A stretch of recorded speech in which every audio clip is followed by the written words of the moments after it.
Assalamualaikum warahmatullahi wabarakatuh. Perkenalkan, nama saya Alia Dista Rahmawati dengan NIM 20102050009, Prodi Ilmu Kesejahteraan Sosial. Di sini saya akan menjelaskan mengenai metode intervensi individu dan keluarga. Yang pertama, yakni saya akan menjelaskan mengenai pelayanan sosial.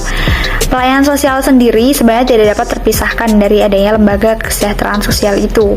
Nah, pelayanan sosial di sini dibagi menjadi dua, yakni pelayanan sosial secara rumit dan komprehensif, kemudian pelayanan sosial yang jelas ruang lingkup dan batas kewenangannya walaupun mengalami perubahan. Kemudian yang kedua yakni mengenai fungsi dari pelayanan sosial itu sendiri. Yang pertama yakni untuk tujuan sosialisasi dan pengembangan, kemudian untuk tujuan penyembuhan, pemberian bantuan, rehabilitasi, dan perlindungan sosial. Kemudian yang ketiga yakni membantu orang menjangkau dan menggunakan pelayanan sosial yang sudah ada atau pemberian informasi dan nasihat.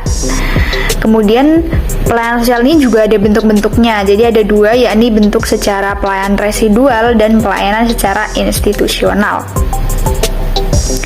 Nah, tujuan dari adanya pelayanan sosial ini sendiri sebenarnya adalah untuk meningkatkan keberfungsian sosial masyarakat.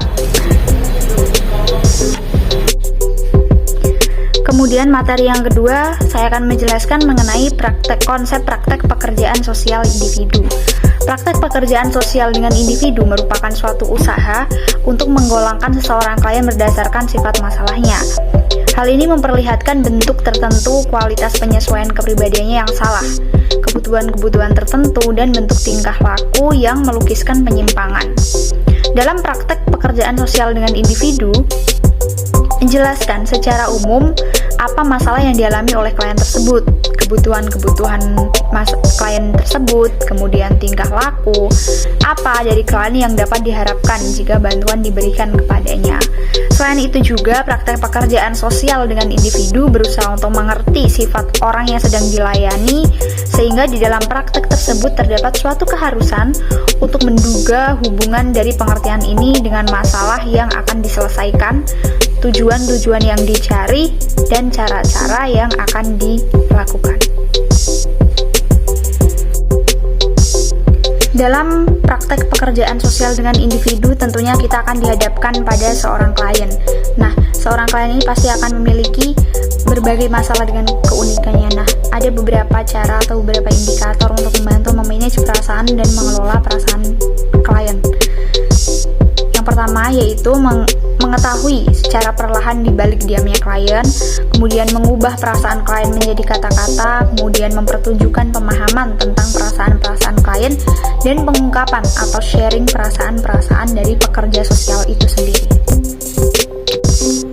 Lalu bagaimana caranya untuk mengelola masalah-masalah mereka? Yang pertama yaitu memperjelas maksud dan tujuan mereka, kemudian menjangkau, mengetahui di balik tujuan tersebut, kemudian memisah-misahkan masalah klien, dan memberi dukungan kepada klien untuk mengungkapkan hal-hal yang masih dianggap tabu. Selanjutnya saya akan menjelaskan mengenai 4 fase kerja dalam interaksi dengan klien. Yang pertama yakni ada fase persiapan, kemudian fase permulaan, fase pertengahan, dan fase akhir atau masa transisi. Fase persiapan di sini adalah fase di mana waktu pertama kali pekerja sosial bersiap-siap menghadapi klien. Fase ini juga didahului dengan kontak pertama pekerja sosial dengan klien tersebut. Kemudian berdasarkan asumsi, tahapan ini merupakan permulaan yang besar dari sebuah komunikasi antara pekerja sosial dan klien. Nah, bidang-bidang yang sering dianggap tabu itu kemudian diisyaratkan. Jadi pada fase persiapan ini, seorang pekerja sosial lebih mengenal kliennya. Setelah melewati masa persiapan, yakni fase pertumbuhan atau interaksi pada fase pertumbuhan. Nah, pada fase pertumbuhan di sini ini mulai memperjelas kontrak dengan klien. Jadi apa yang dimau klien? Kontrak dapat berbentuk tulisan atau dalam konteks ini kontrak itu menunjukkan area atau bidang-bidang untuk pekerjaan yang potensial. Jadi kontrak itu mungkin mudah berubah pada waktu intervensi berjalan. Jadi pada masa atau fase pertumbuhan ini memperjelas kontrak dengan klien. Kemudian yang ketiga yakni interaksi pada fase kerja pertengahan.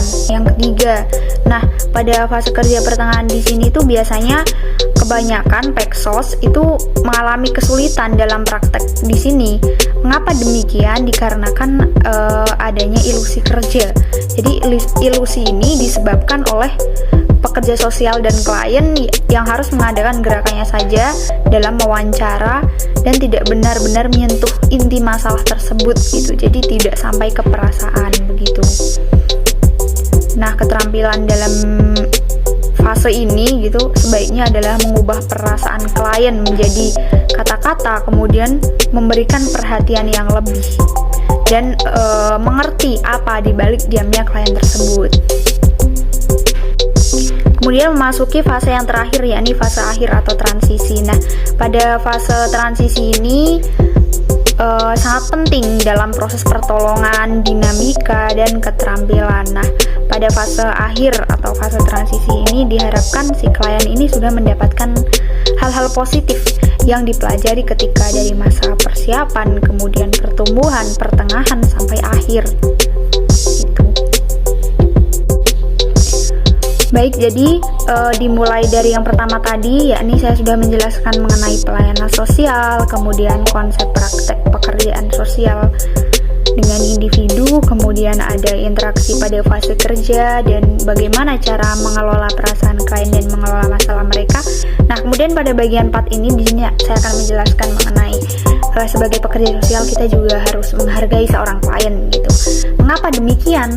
Karena klien adalah individu yang mempunyai variasi yang mendasar. Nah, variasi yang mendasar ini maksudnya bagaimana? Jadi klien itu secara fisik unik, secara emosional unik, secara masalah unik, secara trauma yang mereka miliki pun unik gitu. Dan hal itu pantas untuk dihargai, untuk diberikan perhatian.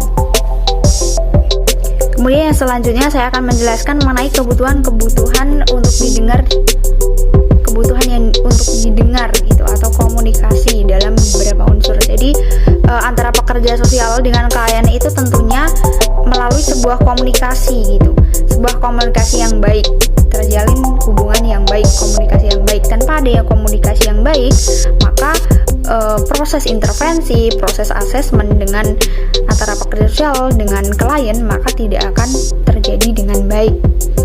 Nah, di sini ada komunikasi dalam beberapa unsur. Yang pertama ada pengirim pesan, itu namanya komunikator, kemudian penerima pesan itu namanya komunikan, dan saluran media atau pesan itu sendiri atau timbal balik terhadap pesan yang diterima. Nah, di dalam komunikasi peksos dan klien di sini ada komunikasi verbal. Nah, komunikasi verbal di sini merupakan komunikasi yang menggunakan kata-kata secara lisan maupun tulisan. Komunikasi ini biasanya dipakai dalam hubungan antar manusia untuk mengekspresikan perasaan mereka, pikiran mereka, fakta, dan informasi sebagai bentuk sosialisasi. Jenis-jenis dari komunikasi verbal ini ada berbicara, kemudian menulis, lalu mendengar dan membaca. Nah, karakteristik dari komunikasi verbal di sini yakni jelas dan ringkas, intonasinya jelas, perbendaharaan kata, kecepatan berbicara, arti konotatif dan denotatif, kemudian humor. Kalau ada komunikasi verbal berarti terdapat komunikasi nonverbal. Nah, komunikasi nonverbal di sini itu secara sempit artinya adalah bahasa diam atau silent language. Jadi menggunakan isyarat. Nah, jenis-jenis komunikasi nonverbal di sini ada sentuhan, kemudian komunikasi objek. Mengapa komunikasi verbal dan nonverbal? Kemudian cara komunikasi diperlukan dalam praktek pekerjaan sosial dengan individu di sini karena seorang pekerja sosial ketika mendengarkan klien melalui komunikasi, ketika klien menggunakan bahasa verbal mereka atau dengan bahasa tubuh mereka, seorang pekerja sosial harus peka terhadap itu. Nah, itu adalah salah satu alasan mengapa pekerja sosial juga penting dalam mempelajari komunikasi itu sendiri. Selanjutnya yaitu saya akan menjelaskan mengenai kebutuhan di sini, yaitu kebutuhan untuk diterima atau disukai dalam praktek pekerjaan sosial dengan individu ini. Yang pertama yaitu penting untuk berhubungan, penting untuk mendiagnosa atau diagnosanya itu penting. Kemudian yang ketiga itu penting untuk terapi. Setelah mempelajari kebutuhan-kebutuhan tersebut, kita akan mempelajari mengenai permasalahan dan kebutuhan klien pada praktek pekerjaan sosial dengan individu. Untuk memecahkan masalah dan memenuhi kebutuhan-kebutuhan seorang klien, Peksos di sini harus memperhatikan hal-hal tersebut dalam praktek pekerjaan sosial. Tidak hanya Peksos saja, tapi klien juga harus ikut serta dalam bekerja sama. Dalam praktek Peksos di sini merupakan suatu tanggung jawab pekerja sosial dalam mengembangkan identifikasi masalah-masalah di kebutuhan klien. Kemudian kebutuhan-kebutuhan itulah yang merupakan inti pokok dari praktek pekerjaan sosial dengan individu. Yang pertama yakni kebutuhan akan kerahasiaan berbicara. Jadi kerahasiaan biasanya tidak memberikan informasi secara langsung, termasuk salah satunya membuka rahasia klien. Apabila ingin mengetahui sesuatu dari klien, seharusnya mendapatkan izin dari klien terlebih dahulu. Jadi kerahasiaan itu penting untuk didiagnosa, kemudian ditreatment, kemudian dari sebuah hubungan. Terdapat beberapa pertanyaan, ada 3 hal yang perlu dipertanyakan pada diri pekerja sosial. Yang pertama yaitu dengan siapa pekerja sosial membagi informasi, kemudian kapan pekerja sosial membuka rahasia, kemudian yang ketiga yakni bagaimana pekerja sosial menjaga informasi yang dimilikinya. Selanjutnya yakni kebutuhan untuk dimengerti. Mengerti atau memahami keberadaan diri klien adalah sangat penting untuk diagnosa, karena pencapaian tujuan yang objektif akan tergantung pada bagaimana pekerja sosial mengerti atau memahami keberadaan klien. Juga sangat penting untuk hasil intervensi yang efektif. Selanjutnya yaitu kebutuhan untuk bantuan. Jadi di sini ada beberapa reaksi atau penolakan dari klien ketika pekerja sosial menawarkan bantuan. Yang pertama yaitu klien menolak bantuan karena klien tidak mengakui masalahnya. Kemudian klien menolak bantuan walaupun masalahnya sudah dikatakan, tetapi klien memilih untuk menyelesaikan masalahnya sendiri. Kemudian klien menolak bantuan walaupun masalahnya telah dikatakan, tetapi dianggap melebihi kemampuan untuk diatasi. Kemudian menolak bantuan karena walaupun masalah yang diungkapkan di luar kemampuan klien untuk menangani dan bantuan sesuai dengan masalah yang dihadapi, tetapi pembiayaan bantuan terlalu berat. Dalam praktek pekerjaan sosial untuk membantu klien di sini melibatkan dua elemen, yakni lembaga sosial dan pekerja sosial.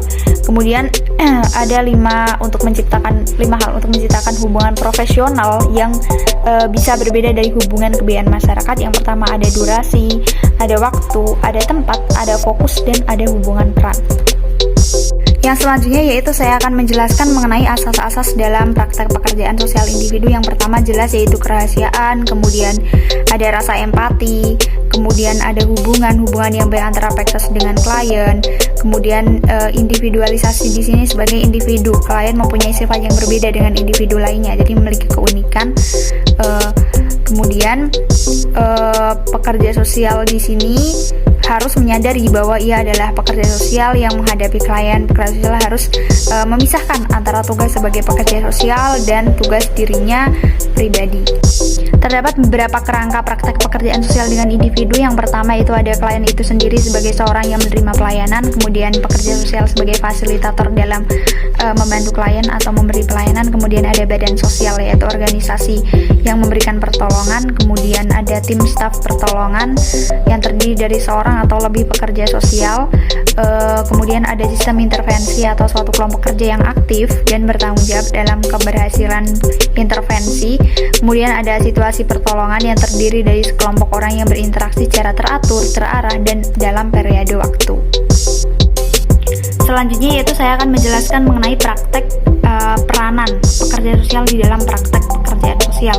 Yang pertama yaitu mengembangkan, memelihara, dan memperkuat sistem kesejahteraan sosial sehingga dapat memenuhi kebutuhan dasar manusia, kemudian menjamin memadai standar subsistensi kesehatan dan kesejahteraan bagi semua orang, kemudian meningkatkan kemampuan orang untuk melaksanakan fungsinya secara optimal sesuai dengan status dan peranan mereka, kemudian mendorong dan meningkatkan ketertiban sosial, serta struktur institusional masyarakat.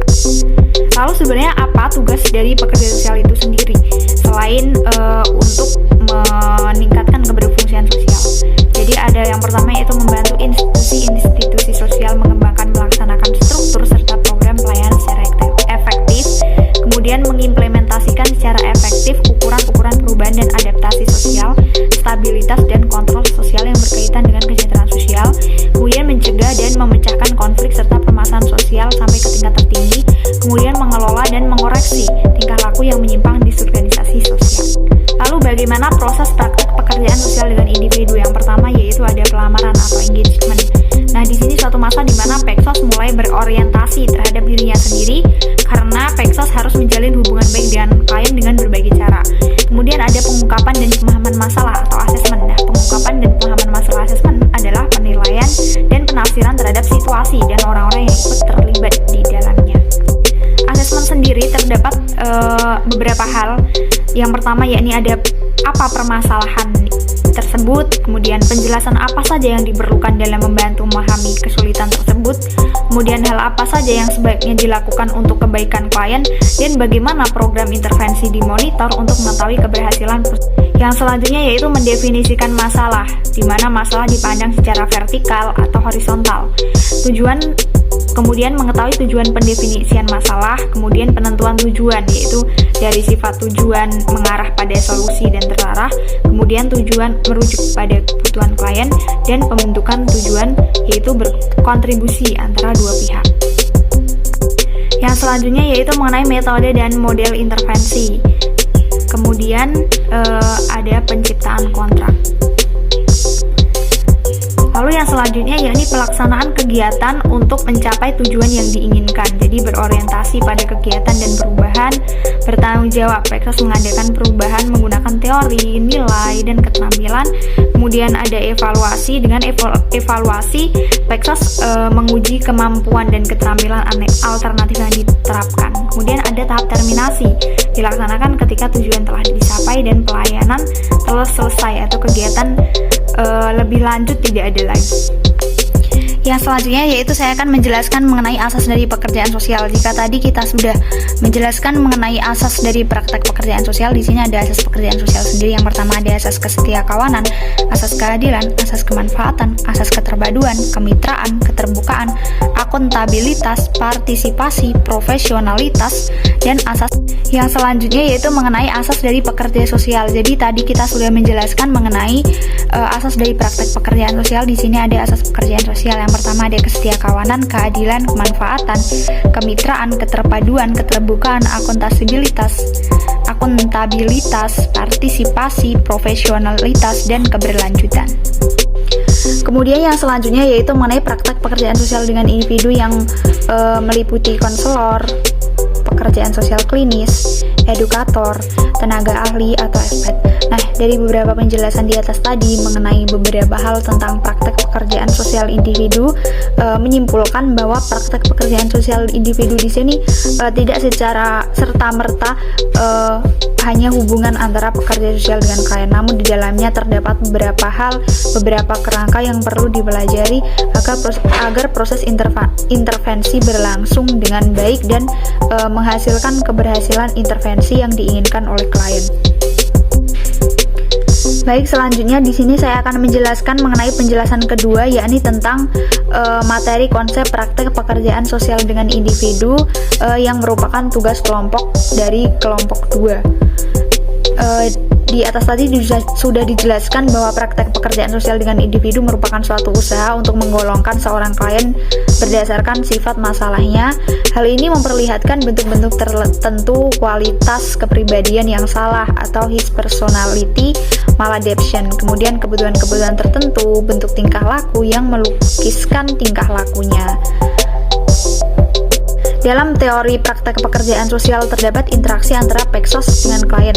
Seorang peksos menjalankan fungsinya melalui metode praktek yang terdiri atas kumpulan-kumpulan intervensi dan keterampilan-keterampilan khusus. Sedangkan model praktek terdiri atas deskripsi fungsi, strategi, dan keterampilan yang dirancang untuk mendapatkan hasil yang berdasarkan pemahaman peksos terhadap manusia dan proses bantuan. Faktor-faktor yang punya pengaruh kuat dalam interaksi antara peksos dengan klien adalah kecakapan, keterampilan, dan ukuran-ukuran pertolongan yang dilaksanakan. Inti dari teori praktek pekerjaan sosial dengan suatu model proses bantuan, di mana keterampilan dan kemampuan atau skill pekerja sosial membantu menciptakan suatu hubungan kerja yang positif. Unsur penting dalam interaksi sosial di sini yaitu ada pengetahuan, nilai-nilai, harapan, dan aspirasi. Kemudian saya akan menjelaskan mengenai fase kerja di fase persiapan, kemudian fase pertumbuhan, permulaan, kemudian pertengahan, dan fase akhir atau transisi. Nah, di sini saya hanya menjelaskan mengenai fase persiapan dalam kelompok kami. Nah, dalam fase persiapan tadi juga sudah dijelaskan di atas bahwa di sini peksos bersiap-siap menghadapi klien, kemudian mengungkapkan hal-hal yang tabu. Nah, hal-hal yang tabu di sini yaitu hal-hal tabu atau rahasia di sini yaitu mengandung kepentingan-kepentingan tertentu yang salah satunya adalah munculnya pertanyaan-pertanyaan atau pokok yang ditunjukkan untuk klien berhubungan dengan otoritas atau kewenangan klien untuk mengetahui siapa pekerja sosialnya, bagaimana dengan orangnya, dan bagaimana pekerja sosial tersebut dapat memberikan pengaruh dan kehidupan mereka. Klien mengungkapkan pertanyaan-pertanyaannya tidak akan pernah berubah secara lengkap. Klien akan bertahan dan tidak dapat menanyakan pertanyaan-pertanyaannya secara langsung. Pekerja sosial dapat melaksanakan penyesuaian dengan spesifik isu atau pokok masalah yang akan direspon secara langsung berdasarkan isyarat-isyarat yang diberikan oleh klien. Sedangkan isyarat-isyarat tidak langsung yang diberikan oleh klien dalam tingkah lakunya, contohnya seperti seorang ibu yang menguncangkan anaknya dalam gendongnya ketika anak itu terus-menerus menginterupsi pembicaraan. Dalam menghadapi isyarat, ada beberapa respon yang dapat dilakukan oleh peksos. Yang pertama yaitu memihak kepada anak dan memulai memikirkan tentang masalah perlindungan.